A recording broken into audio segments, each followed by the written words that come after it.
Hello बच्चों, the question says construct an equilateral triangle whose altitude measures 4.5 centimeter. Key concept we are using here is the steps of construction. Now step number 1 is draw a line segment. First one is draw any line segment PQ of any length. तो first of all यहाँ पर हमने एक line segment draw कर लिया PQ जिसकी length कुछ भी हो सकती है, तो ये आ गया आपके पास PQ. Then next step is take any point L on it and mark 90 degree at L. अब यहाँ पर कोई भी पॉइंट हमने L ले लिया, यहाँ पे हमें 90 डिग्री एंगल ड्रॉ करना है. तो फर्स्ट ऑफ ऑल यहाँ पर आप एक आर्क ड्रॉ कीजिए एंड इस पॉइंट से आप आर्क लगाइए. देन इन दोनों पॉइंट से इनका इंटरसेक्शन ड्रॉ कीजिए. तो ये जो आपके पास इंटरसेक्शन होगा ये आपका 90 डिग्री एंगल बन जाएगा. 90 डिग्री एंगल ड्रॉ हो गया. देन नेक्स्ट गिवन है join EL which makes 90 degree with PQ. तो यहाँ पर इसको हमने नाम दे दिया EL. ये हो गया आपके पास EL. अब नेक्स्ट यहाँ पर बोला गया है हमसे on EL mark a point A 4.5 centimetre because altitude की वैल्यू गिवन है 4.5 सेंटीमीटर. सो इस पॉइंट से हमने L से यहाँ पर 4.5 सेंटीमीटर, ये लेंथ कितनी हो जाएगी, दैट विल बी 4.5 सेंटीमीटर. यहाँ पर हमने ए मार्क कर लिया.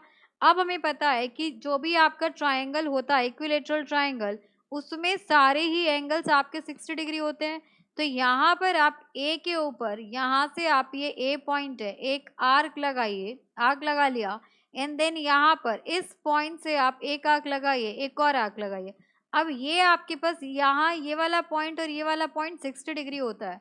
अब इसका अगर इस पॉइंट से एक आर्क लगाइए और इस पॉइंट से एक आर्क लगाइए और इसको अब ज्वाइन कर दीजिए. जब आप इसको ज्वाइन करेंगे तो ये वाला जो आपके पास एंगल आएगा ना, ये वाला angle, this angle will be 30 degree. In the same way इस पॉइंट पे भी आप एक काम कीजिए, ऐसे ड्रॉ करके यहाँ आर्क लगाइए, यहाँ आर्क लगाइए, इन दोनों का इंटरसेक्शन पॉइंट एक यहाँ से और एक यहाँ से आर्क लगाया.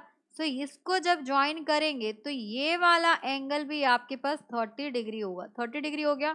सो एंगल ए हो गया आपके पास 60 डिग्री, ये एंगल भी हो जाएगा आपका 60 डिग्री.